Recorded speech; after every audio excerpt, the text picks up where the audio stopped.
Monday റൂട്ടിൻ്റെ മറ്റൊരു വീഡിയോയിലേക്ക് ഏവർക്കും സ്വാഗതം. പോളിഷിങ്ങിൽ ഏറ്റവും മുന്തിയ തരം എന്ന് കണക്കാക്കുന്നത് ലാക്കർ പോളിഷിങ്ങിനെ ആണ്. ഗ്ലാസ് ഫിനിഷ് ലാമിനേഷൻ എന്നും ഇതിനെ പറയാറുണ്ട്. കാരണം ഏത് പ്രതലത്തിലായാലും ഒരു ഗ്ലാസ് കോട്ടിങ് ലാമിനേറ്റ് ചെയ്തതുപോലെ തോന്നിക്കുന്നതിനാലാണ് ഇതിനെ ഇങ്ങനെ വിളിക്കുന്നത്.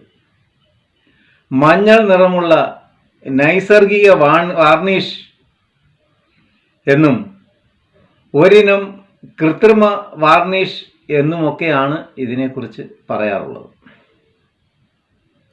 ഇത് ഫില്ലർ, സീലർ, ക്ലിയർ എന്നിങ്ങനെ ഉള്ള 3 പ്രോസസ്സ് ആയിട്ടാണ് ഈ ലാക്കർ പോളിഷ് ചെയ്യുന്നത്.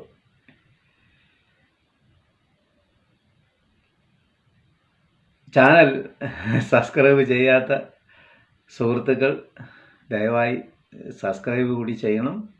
നമുക്ക് വീഡിയോയിലേക്ക് കടക്കാം. സാധാരണയായി വുഡൻ ഫർണിച്ചറുകളിലും ഡോറുകളിലും വിൻഡോകളിലും കബോർഡുകളിലും ഒക്കെയാണ് ലാക്കർ പോളിഷ് ചെയ്യുന്നത്.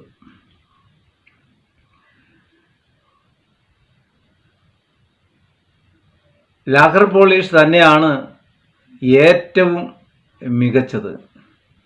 പോളിഷ് ചെയ്യുവാനുള്ള വസ്തു ഏതു തന്നെ ആയാലും അത് 60, 80, 100, 120, 140 എന്നീ ഗ്രേഡുകളിൽ ഉള്ള സാൻഡ് പേപ്പർ ഉപയോഗിച്ച് യഥാക്രമം ഉരച്ച് മിനുസം വരുത്തുക. തടിയുടെ ഗ്രെയിൻസുകൾ നല്ലവണ്ണം തെളിഞ്ഞു വരുന്നത് വരെ ഭംഗിയായി ഉരച്ച് മിനുസപ്പെടുത്തണം. എന്നിട്ട് തുണിയോ മറ്റോ ഉപയോഗിച്ച്, ഡസ്റ്ററോ തുണിയോ മറ്റോ ഉപയോഗിച്ച് നല്ല ഭംഗിയായി തുടച്ച് വൃത്തിയാക്കണം.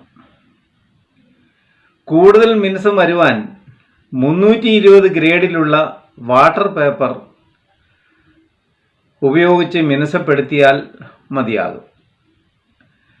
മിനുസപ്പെടുത്തുന്നതിന് സാൻഡിങ് മെഷീൻ ഉപയോഗിച്ചും ചെയ്യാവുന്നതാണ്.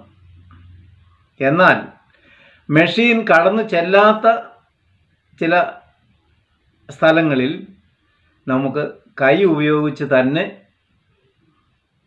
സാൻഡ് പേപ്പർ ഉപയോഗിച്ച് ഉരച്ച് മിനുസപ്പെടുത്തുക തന്നെ ചെയ്യണം.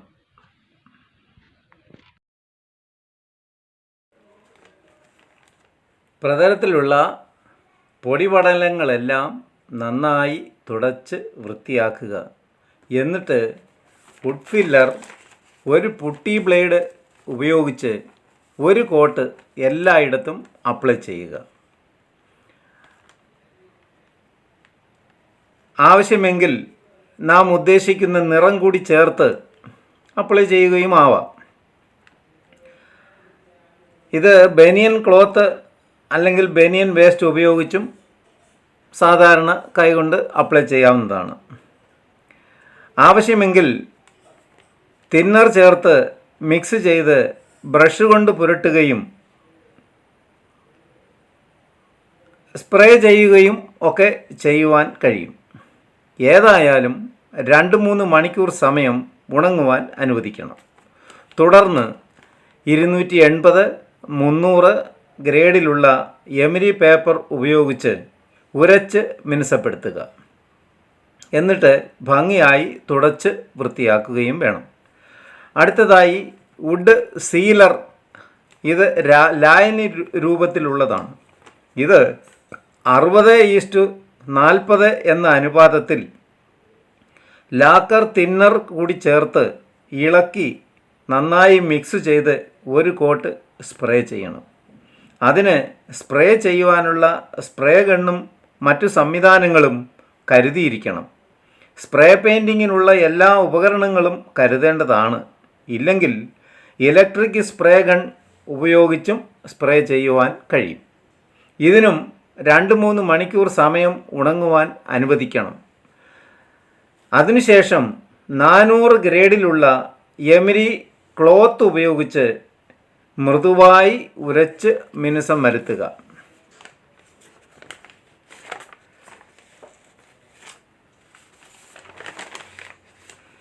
എല്ലായിടവും നന്നായി കവർ ചെയ്തിരിക്കണം. അവസാന മിനുക്കുപണിയായി എന്തെങ്കിലും അവശേഷിച്ചിട്ടുണ്ടെങ്കിൽ അതുകൂടി ചെയ്ത് തീർത്ത ശേഷം ഭംഗിയായി തുടച്ച് വൃത്തിയാക്കുക. നല്ല ചൂടുള്ള കാലാവസ്ഥയിലാണെങ്കിൽ ഭംഗിയായിരിക്കും. അടുത്തതായി വുഡ് ക്ലിയർ. ഇത് 20:80 എന്ന അനുപാതത്തിൽ മിക്സ് ചെയ്ത് സ്പ്രേ ചെയ്യണം. എല്ലായിടവും ഒറ്റത്തവണയിൽ ഫുള്ളായി കവർ ചെയ്തിരിക്കണം. 2 മണിക്കൂർ സമയം ഉണങ്ങുവാൻ അനുവദിക്കുകയും വേണം. ഇത് ഭംഗിയായി എല്ലായിടവും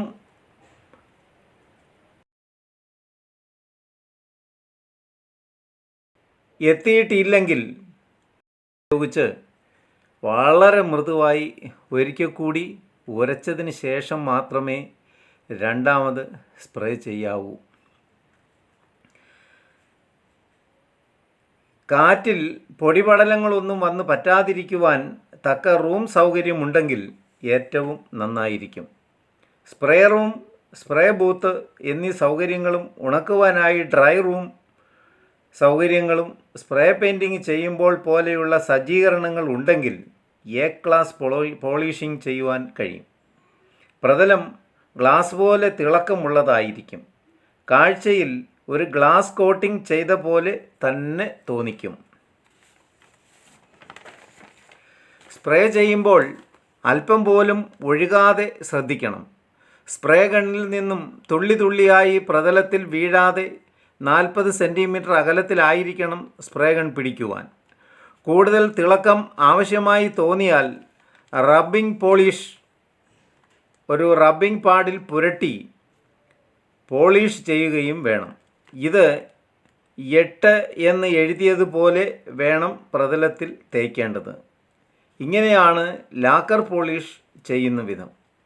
TV ക്യാബിൻ, ഫർണിച്ചറുകൾ, ഡോറുകൾ, ഷോ കേസുകൾ തുടങ്ങി ധാരാളം വീട്ടുപകരണങ്ങൾ ഇതുപോലെ ലാക്കർ പോളിഷ് ചെയ്ത് ഭംഗിയാക്കുവാൻ കഴിയും.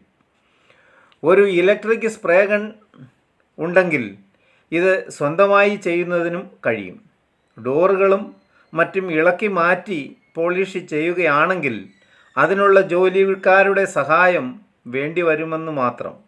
ഇങ്ങനെ ചെയ്യുന്ന പോളിഷ് വളരെ കൂടുതൽ കാലം നിലനിൽക്കും. ഇനി മറ്റ് ചില പോളിഷിംഗ് സാധനങ്ങളും മാർക്കറ്റിൽ ലഭ്യമാണ്. ഇതുപോലെ ബ്രഷ് കൊണ്ടും സ്പ്രേ ചെയ്യാവുന്നതുമായ sleek polish, touch wood, melamine polish എന്നിങ്ങനെ പല പേരുകളിലുള്ള ക്ലിയർ പോളിഷുകൾ നിലവിലുണ്ട്. ഏത് പോളിഷ് ചെയ്യുന്നതിനും ആദ്യമായി സാൻഡ് പേപ്പർ, എമിരി പേപ്പർ എന്നിവ ഉപയോഗിച്ച് ഭംഗിയായി ഉരച്ച് മിനുസപ്പെടുത്തുക തന്നെ വേണം. സാൻഡിങ് മെഷീനുകളും അതുപോലെ ബഫിംഗ് മെഷീനുകളും ഒക്കെ ലഭ്യമാണ്. ഇവയെല്ലാം തന്നെ പെട്ടെന്ന് ഉണങ്ങുന്ന തരത്തിലുള്ള പോളിഷുകൾ തന്നെ ആണ്. അതുപോലെ PU സീലർ എന്ന പോളിഷും നിലവിൽ ഉണ്ട്. അത് പോളിയൂറേത്തിൻ എന്നാണ് ശരിയായ പേര്.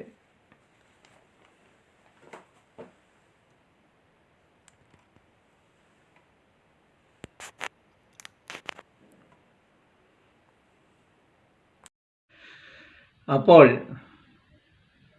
ലാക്കർ പോളിഷിങ് എന്താണെന്ന് മനസ്സിലായി കാണുമല്ലോ. അടുത്ത വീഡിയോയിൽ PU സീലറും PU ക്ലിയറും അപ്ലൈ ചെയ്യുന്നത് എങ്ങനെയെന്ന് വിശദീകരിക്കുന്നതാണ്. ചാനൽ സബ്സ്ക്രൈബ് ചെയ്യുന്ന കാര്യം ഓർമ്മിപ്പിക്കുന്നു. ഏവർക്കും നന്ദി, നമസ്കാരം.